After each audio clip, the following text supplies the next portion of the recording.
बात करेंगे। ऋषि सुनक की बात करें दोस्तों तो इनको हाल ही में exchequer of parliament of Britain चुना गया है। कंजर्वेटिव पार्टी के हैं ये, एमपी चुने गए 2019 में। हमारे लिए बहुत गर्व की बात है भैया, भारतीयों का इतना ज्यादा पार्टिसिपेशन दूसरे देशों में।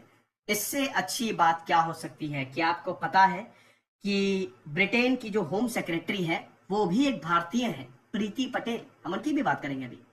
तो ऋषि सुनक का ये अपॉइंटमेंट ये बहुत ही अच्छा है हमारे लिए।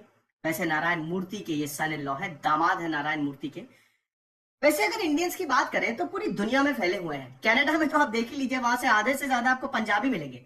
देखिए, जिस भी देश के इमाइग्रेंट लॉज अच्छे होंगे वहां पे भारत बसेगा ही बसेगा। कनाडा के सबसे बेहतरीन है माइग्रेंट लॉज की बात करें तो भारतीय जाके वहां पे बस जाते हैं। आप देखिए कनाडा की पार्लियामेंट को कितने सारे इंडियंस मिनिस्टर हैं, स्पेशली पंजाबी।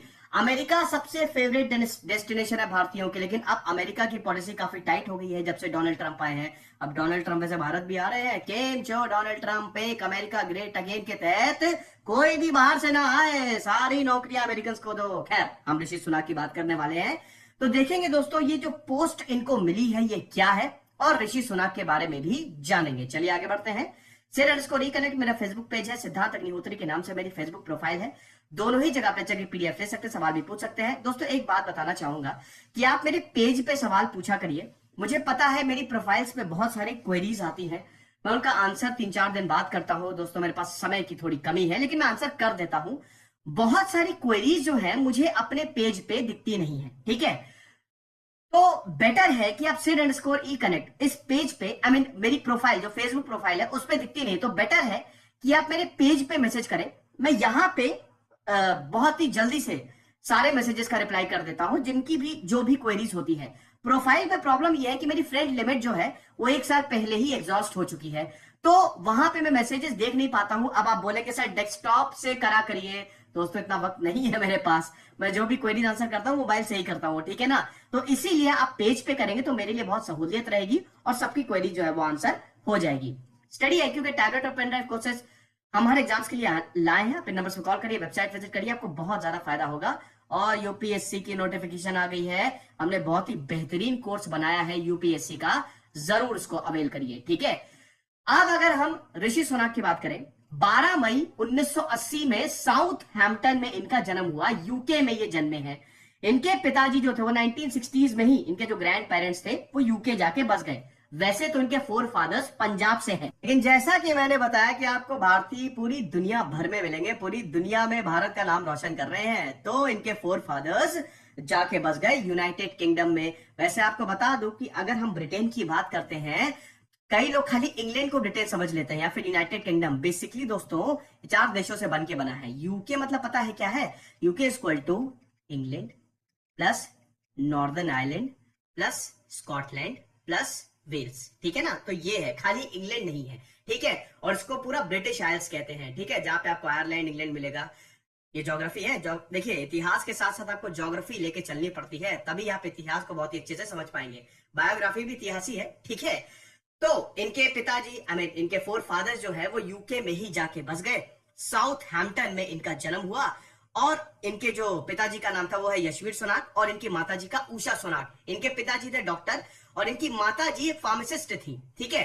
अब ये बताते हैं कि मेरे पेरेंट्स ने बहुत ज्यादा स्ट्रगल किया है, बहुत ज्यादा सेक्रीफाइसेस किए हैं मुझे यहां तक पहुंचाने के लिए। ऋषि सुनक हाईली एजुकेटेड है, ठीक है? बहुत पैसा है ऋषि सुनक के पास, सब इनकी मेहनत का पैसा है, ठीक है? कोई आलतू फालतू पैसा नहीं, 2 नंबर की कमाई नहीं, सब कुछ मेहनत से इन्होंने कमाया है। तो ऋषि सुनक बताते हैं कि मैंने भी बहुत ज्यादा स्ट्रगल किया है। मैं भी अपने, जो मेरी मम्मी की शॉप थी छोटी सी दवाइयों की, उसमें मैं काम करता था, और मेरे माता पिता ने तो बहुत ज्यादा स्ट्रगल किया है, बहुत ज्यादा सैक्रिफाइस किया है। वैसे ऋषि सुनक को क्रिकेट खेलने का, फुटबॉल खेलने का और देखने का भी, मूवीज देखने का, स्टार वॉर्स तो इनकी फेवरेट है, बहुत ज्यादा शौक है, ठीक है ना? अब उसके बाद इनकी जो पढ़ाई है ये यूनाइटेड किंगडम से ही हुई है। विंचेस्टर कॉलेज से इन्होंने एजुकेशन ली, और उसके बाद लिंकन कॉलेज ऑक्सफोर्ड से ये ग्रेजुएट हुए, और उसके बाद स्टैनफोर्ड यूनिवर्सिटी से इन्होंने एमबीए की डिग्री ली। यही स्टैनफोर्ड यूनिवर्सिटी में इनकी मुलाकात हुई अक्षता मूर्ति से, जो कि नारायण मूर्ति की बेटी है। नारायण मूर्ति कौन है? मैंने नारायण मूर्ति की बायोग्राफी रिव्यू की है। One of the most inspiring personality, जबरदस्त father of Indian IT industry Narayan Murthy को बोला जाता है। इन्फोसिस के फाउंडर, कमाल की कहानी है दोस्तों। आईआईटी से ग्रेजुएट हुए, कैट से उन्होंने ट्रेनिंग ली, लेकिन उसके बावजूद बाहर नहीं गए, भारत में उन्होंने काम किया और इन्फोसिस जैसी कंपनी बनाई जिससे भारत को बहुत ज्यादा फायदा हुआ। तो नारायण मूर्ति के दामाद है। वैसे अभी एक फोटो वायरल हुई थी, आपने देखा होगा, एक शो के दौरान नारायण मूर्ति ने रतन टाटा जी के पैर छुए। रतन टाटा जी की भी मैंने बायोग्राफी रिव्यू की है, लाखों लाखों लोगों से देख चुके हैं। ये सब बहुत इंस्पायरिंग पर्सनैलिटी है। तो नारायण मूर्ति के दामाद है ऋषि सुनाक। तो ऋषि सुनाक ने शादी किया अक्षता मूर्ति, जो कि नारायण मूर्ति की बेटी है। और जब स्टैनफोर्ड यूनिवर्सिटी में ऋषि सुनाक पढ़ रहे थे, वहां पे ही इनकी मुलाकात हुई। उसके बाद दोस्तों इन्होंने अपने कॉलेज में पॉलिटी भी पढ़ी, फिलोसफी भी पढ़ी। पॉलिटिक्स में तो उनको जाना ही जाना था, ठीक है, इतनी जबरदस्त नॉलेज है। अच्छी बात है ब्रिटिश पार्लियामेंट की कि वहां पे हम देखते हैं काफी एजुकेटेड लोग आते हैं। ये बहुत अच्छी बात है। जिस भी पार्लियामेंट में एजुकेटेड लोग होंगे वो अपने आप ही आगे बढ़ेगा। और पैसा भी, ऋषि सुनाक ने काफी पैसा बनाया। मनी मैन, इन्वेस्टमेंट बैंकर बन गए भैया ये, as an analyst for investment bank Goldman सैक्स, जो कि बहुत बड़ा इन्वेस्टमेंट बैंक है। 2001 से 2004 तक इन्होंने वहां पे काम किया और उसके बाद 2006 में इन्होंने हेज फंड मैनेजमेंट के लिए काम किया। अब दोस्तों इन्वेस्टमेंट बैंकिंग तो पता ही है भैया, शेयर मार्केट में इन्वेस्ट करना हो, आईपीओ लाना हो, ये सब कुछ इन्वेस्टमेंट बैंक देखता है। बहुत पैसा है, बहुत, सबसे ज्यादा पैसा दोस्तों इसी में ही है। लोग एमबीए करके इन्वेस्टमेंट बैंकर हो जाते हैं और खूब पैसा कमाते हैं 40-45 साल तक, और उसके बाद रिटायरमेंट ले लेते हैं। बढ़िया जिंदगी है, लेकिन बड़ी मेहनत करनी पड़ती है, इतना आसान नहीं है, ठीक है। तो एज एन इन्वेस्टमेंट बैंकर तो नहीं, इन्होंने एज एन एनालिस्ट काम किया, ठीक है ना। और उसके बाद इन्होंने अपनी भी फंड खोली, अपनी भी फर्म खोली, इन्होंने अपनी भी फंड बोल रहा हूँ, आई एम सॉरी, अपनी भी इन्होंने फर्म खोली, ठीक है। और पार्टनर भी हुए उसमें और खूब पैसा कमाया इन्होंने। और फिर हम ये देखते हैं कि इन्होंने पॉलिटिक्स ज्वाइन की, ठीक है। तो बहुत ही बढ़िया इनकी स्ट्रैटेजी रही।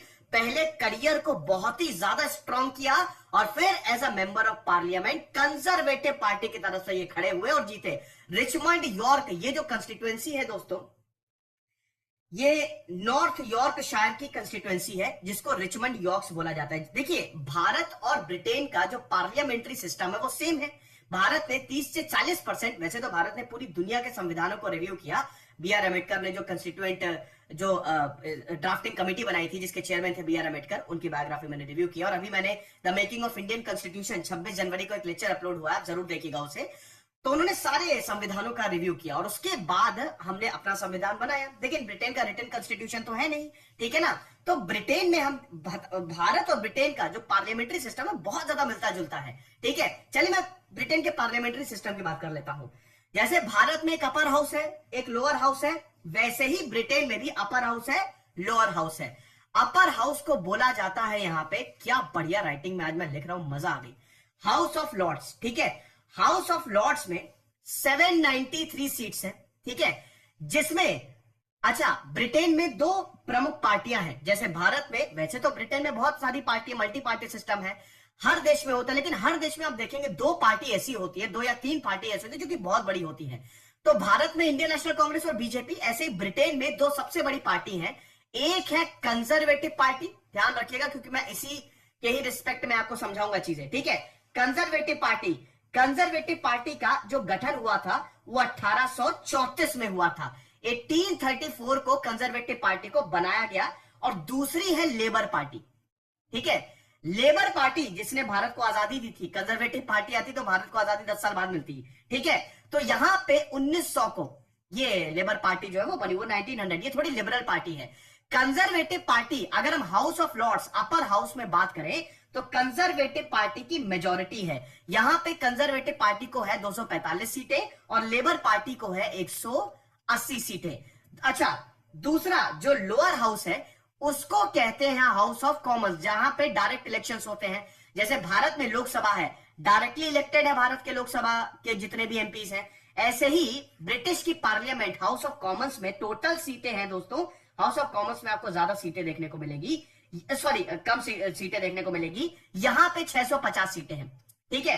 और यहां पे भी एब्सोल्यूट मेजॉरिटी है कंजर्वेटिव पार्टी का। इस बार जो इलेक्शन हुए दोस्तों, ठीक है, जो जनरल इलेक्शन हुए, हिस्ट्री रच दी कंजर्वेटिव पार्टी ने, 365 सीटें मिली और लेबर पार्टी का इतना खराब प्रदर्शन, 202 सीटें मिली।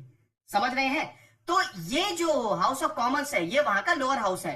ये स्ट्रक्चर है ब्रिटिश पार्लियामेंट का, ये चीज आप समझे। तो कंजर्वेटिव पार्टी 2010 से अभी तक कंजर्वेटिव पार्टी है। कंजर्वेटिव पार्टी के बोरिस जॉनसन जो है वो प्राइम मिनिस्टर है। बोरिस जॉनसन की बायोग्राफी मैंने रिव्यू की है। कंजर्वेटिव पार्टी बोल रही है कि ब्रेक्जिट होना चाहिए, ठीक है। इतने प्राइम मिनिस्टर आए लेकिन कोई ब्रेक्जिट नहीं करवा रहा है। बोरिस जॉनसन फाइनली सफल हो गए, तो ब्रेक्जिट होना चाहिए, ये कंजर्वेटिव पार्टी कह रही है। लेबर पार्टी बोल रही है ब्रेक्जिट नहीं होना चाहिए, राष्ट्रवाद पे पूरा देश एकजुट हो जाता है, इसीलिए कहीं ना कहीं लेबर पार्टी को नकार दिया गया है। हालांकि लेबर पार्टी के जो कैंडिडेट थे, मैं नाम भूल गया उनका, ठीक है, बोरिस जॉनसन के जो अगेंस्ट कर रहे थे, वो बहुत ही बढ़िया इंसान है, ठीक है। उनके इंटरव्यूज मैंने देखे थे, बड़ी अच्छी बातें करते हैं, लेकिन वही है कि जहां राष्ट्र वहां तो सब। तो ये जो ब्रेक्जिट का जो पूरा कैंपेन है, इसको ऋषि सुनाक ने भी सपोर्ट किया था। तो ऋषि सुनाक भी ब्रेक्जिट, ब्रिटेन को यूरोपियन यूनियन से हट जाना चाहिए, ऋषि सुनाक भी इसी चीज का ही सपोर्ट करते हैं। तो ऋषि सुनाक है कंजर्वेटिव पार्टी से, ये चीज आप समझे। वैसे बोरिस जॉनसन जो है कमाल के प्राइम मिनिस्टर हैं, इंडियंस को बहुत ज्यादा मौका दे रहे हैं, ये कमाल की बात है। तो हम ये देख रहे हैं कि 2014 में as a Conservative Party candidate Rishi Sunak select होते हैं, और 2015 के जो जनरल इलेक्शन हुए 36.2% इतना वोट शेयर था इनका, और मेजॉरिटी से ये एज एन एमपी चुन के आए रिचमंड यॉर्क्स कंस्टिट्युएंसी से। अब आपको पता है ये बार बार ब्रेक्जिट की वजह से ब्रिटेन में इलेक्शन हुए, साथ ही साथ रेफरेंडम भी हुआ, तो ब्रिटेन के लोग टेक्निकली पक गए थे, कितनी बार वोट करें यार हम। तो ऋषि सुनाक 2017 में फिर से एमपी चुन के आए, समझ रहे हो, और इस बार इनका वोट शेयर और ज्यादा बढ़ा, ठीक है। पिछली बार इनको 19,500 वोट मिले और इस बार 23,000, लगभग 40.5% वोट मिले, तो 4% इनका वोट शेयर और ज्यादा बढ़ा। और उसके बाद हम देखते हैं इनको पार्लियामेंट का अंडर सेक्रेटरी भी चुना गया। लेकिन भैया असली मौका तो अभी आया, 2019 में फिर से जनरल इलेक्शन हुए। आपको पता ही है बोरिस जॉनसन जो है वो प्राइम मिनिस्टर बने, इससे पहले थेरेसा मे वो कुछ नहीं कर पाई, मतलब ब्रेक्जिट की बात कर रहा हूं। उन्होंने भी वादा किया था कि मैं ब्रिटेन को निकाल लूंगी, लेकिन नहीं कर पाई। बोरिस जॉनसन भी इसी वादे पे आए थे, बोरिस जॉनसन प्राइम मिनिस्टर बन गए हैं, उनकी बायोग्राफी अवेलेबल है। तो 2019 में जो जनरल इलेक्शन हुए उसमें और ज्यादा वोट शेयर बढ़ा ऋषि सुनाक का, 47.2% वोट मिले। अब जाहिर सी बात है इन्होंने अपने एरिया में बहुत ही बढ़िया काम किया होगा, तभी तो इनका वोट शेयर बढ़ रहा है, वरना क्यों बढ़ता, 27,000 और ज्यादा, ठीक है। तो ये चीज है। लेकिन दोस्तों यहां पे कमाल की बात तब हो गई जब इनको चांसलर ऑफ द एक्सचेकर, या सिर्फ चांसलर जिसको बोला जाता है, वो बनाया गया। इससे पहले Chief Secretary to the Treasury, ये थर्ड हाईएस्ट पोजीशन है। अगर हम ट्रेजरी की बात करें, ब्रिटेन में दोस्तों 1707 एक्ट के दौरान बहुत सारे लॉर्ड्स होते हैं, first lord, second lord, third Lord, जो कि ट्रेजरी को, खजाने को देखते हैं। देखिए एक चीज समझ लीजिए, सिंपल लैंग्वेज में समझाता हूं, किसी की भी देश की ताकत किसमें होती है यार, एक आर्मी में होती है। सेना अगर देश की स्ट्रांग है, बहुत बढ़िया, ये सदियों से चला आ रहा है, और एक उसके पैसे में होती है। तो पैसे कौन देखेगा, कौन सा डिपार्टमेंट होता है, ट्रेजरी डिपार्टमेंट। ट्रेजरी डिपार्टमेंट में डिविजन है, first lord, second lord, third lord. तो chief secretary third highest position है, ठीक है। तो सुनाक को चीफ सेक्रेटरी भी बनाया गया था 2019 में, बोरिस जॉनसन जैसे ही चुन के आए। तो इसीलिए बोल रहे हैं कि भारत के ऊपर बोरिस जॉनसन भारतीयों के ऊपर बहुत मेहरबान है। लेकिन दोस्तों कल ही 13 फरवरी 2020 चांसलर ऑफ द एक्सचेकर बनाया गया। चांसलर ऑफ द एक्सचेकर है क्या, देखिए, अगर हम बात करते हैं इकोनॉमिक डिसीजंस की या ट्रेजरी की, तो चांसलर ऑफ द एक्सचेकर सबसे बड़ी पोस्ट है। कुल मिला के अब जितने भी इकोनॉमिक डिसीजंस होंगे, फाइनेंशियल डिसीजंस होंगे, वो ऋषि सुनाक लेंगे। मॉनेटरी और फिस्कल पॉलिसी, जो दो सबसे इंपॉर्टेंट, यही दो पॉलिसी होती है। टैक्स को आप कैसे मैनेज कर रहे हैं, ट्रेजरी को कैसे मैनेज कर रहे हैं, एक्सपेंडिचर और रिसीट को कैसे मैनेज कर रहे हैं, वो हो गया आपकी फिस्कल पॉलिसी। पैसे को आप कैसे कर रहे हैं, बैंक्स क्या कर रहे हैं, वो आपकी मॉनेटरी पॉलिसी हो गई। यही दो मेन पॉलिसी होती है। तो यही अब चांसलर ऑफ द एक्सचेकर, मतलब ऋषि सुनाक जो है वो देखेंगे, और चांसलर ऑफ द एक्सचेकर का यही काम होता है, सबसे बड़ी पोस्ट अगर फाइनेंशियल मैटर की बात करें। वैसे आपको बता दूं कि 4 ग्रेट ऑफिसेज हैं, ठीक है। अगर ब्रिटेन की बात करें तो ये 4 सबसे बड़े ऑफिसेज कौन है जो ब्रिटेन को देखता है। सबसे बड़ा तो है, सबसे ऊपर तो वैसे मोनार्क, मतलब आपको पता ही है कि क्वीन है, यहाँ पे रानी है, ठीक है, मतलब रानी राजा का ब्रिटेन में राज्य चलता है। बहुत सारे देशों में हम देख रहे हैं कि पार्लियामेंट, मतलब कॉन्स्टिट्यूशनल मोनार्की है। ये जो मोनार्क होते हैं, राजा महाराजा, खाली नाम के लिए है, इनका कुछ होता नहीं है। मेन जो डिसीजन होती है वो पार्लियामेंट होती है, और ये बस साइन वाइन करने के लिए ही बैठाए गए हैं, ठीक है, एज अ रिस्पेक्ट, ठीक है। तो हम यहाँ पे देख रहे हैं कि सबसे ऊपर होता है हमारा प्राइम मिनिस्टर, ठीक है। 4 ग्रेट ऑफिसेज जो कि ब्रिटेन को कंट्रोल करता है, ब्रिटेन की ताकत इसके हाथ में। तो प्राइम मिनिस्टर सबसे बड़ा। दूसरा होता है हमारा फॉरेन सेक्रेटरी, जो कि फॉरेन अफेयर्स को देखता है। तीसरा होता है हमारा होम सेक्रेटरी, जो इस समय एक और इंडियन प्रीति पटेल इस समय ब्रिटेन की होम सेक्रेटरी है। और चौथा होता है चांसलर ऑफ द एक्सचेकर। तो यानी कि ब्रिटेन के दो बड़े ऑफिसेस किसके पास है? भारत के पास है। मजा आ जाए यार, भारत जितना कुछ ब्रिटेन ने लूटा है भारत से, काश ऋषि सुनाक वो सारा हमको लौटा दे, इंक्लूडिंग कोहिनूर हीरा। मजाक कर रहा हूं, ऐसा नहीं होने वाला। लेकिन ये बहुत अच्छी बात है कि भारतीयों का दबदबा जो है वो ब्रिटेन पार्लियामेंट में बढ़ रहा है। ठीक है, ब्रिटेन के दो सबसे बड़े ऑफिसेस अगर भारतीयों के पास है, बहुत बढ़िया बात है और हमारे लिए और ज्यादा गर्व की बात है।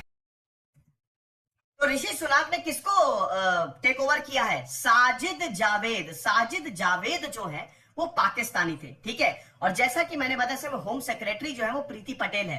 वैसे आपको एक और चीज बताना चाहता हूं, ब्रिटेन के प्राइम मिनिस्टर के बाद अभी मैंने जो 4 ऑफिसेस आपको बताया वो ब्रिटेन के सबसे बड़े 4 ऑफिसेस हैं, लेकिन ब्रिटेन के प्राइम मिनिस्टर के बाद सबसे ज्यादा ताकतवर ऑफिस पता है कौन सी है? सबसे ज्यादा ताकतवर पोजीशन यही, चांसलर ऑफ द एक्सचेकर।